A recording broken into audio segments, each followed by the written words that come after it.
Вітаю, друзі, на українському кулінарному ютуб-каналі «Кухня як релакс».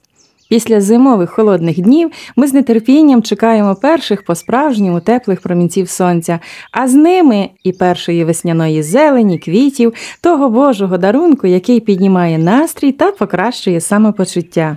В лісах активно росте та зеленіє черемша, або ж по-народному ведмежий часник. Ох і корисна штука, скажу я вам. Стільки містить клітковини, а заліза, міді, кальцію, йоду – це досить потужний природний антисептик, який очищає кишківник, нормалізує травлення, навіть впливає на гостроту зору. Проте обережно тим, у кого гастрит чи виразка шлунка.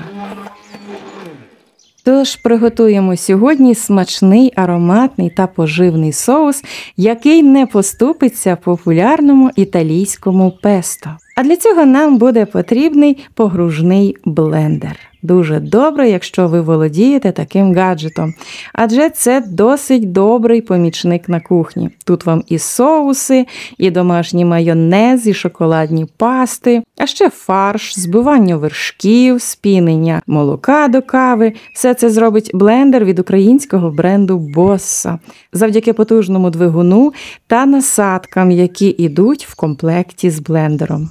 Для початку приготуємо інгредієнти. Добре промиємо під проточною водою черемшу, підсмажимо насіння соняшника та грецького горіха. Цей крок ніяким чином не можна пропускати, він є суттєвим для кінцевого смаку соусу. Натираємо або подрібнюємо ножем вершковий сир, сіль, цукор, оцет та олію. Кількість цих інгредієнтів вказана на 180-200 грамів черемші. Черемшу маємо трохи подрібнити, це пришвидшить приготування соусу. Білу частину стебла я не відділяю, а все закладаю в блендер. Спочатку блендерую половину черемші та інших складових, а далі поступово додаю все інше.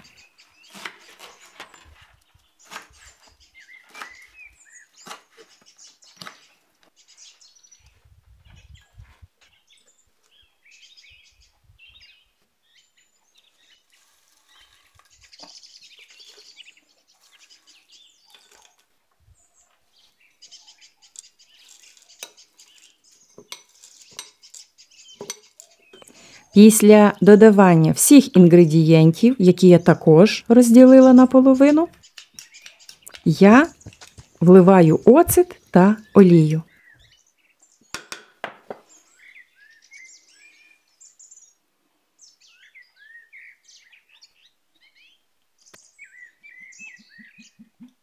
І починаю поволі збивати блендером.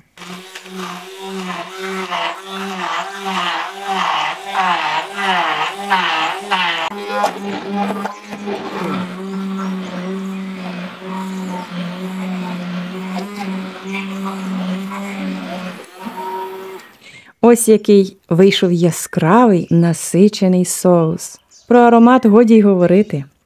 З домашньою вермішеллю, м'ясом та із картоплею – це просто вибух смаку. Кожна страва заграє невпізнаними смаковими барвами. Мені дуже подобається працювати з технікою, яка слугує не лише в практичному плані, а й викликає естетичну насолоду своїм виглядом, багатофункціональністю, зручністю у використанні. Відпрацювала блендером, помила та поклала на металеву підставку, а насадки тут же в спеціальні відділення коробки. Все зручно та практично. Тож, хто ще не придбав собі такого помічника, з яким можна чаклувати на кухні, заходьте та тисніть на посилання в описі під відео. І спеціально для підписників каналу «Кухня як релакс» там є промокод на знижку 10%. Тож маємо підтримувати українського виробника, бо українське найкраще. А з вами була українська кухня як релакс. До нових зустрічей та нових відеорецептів.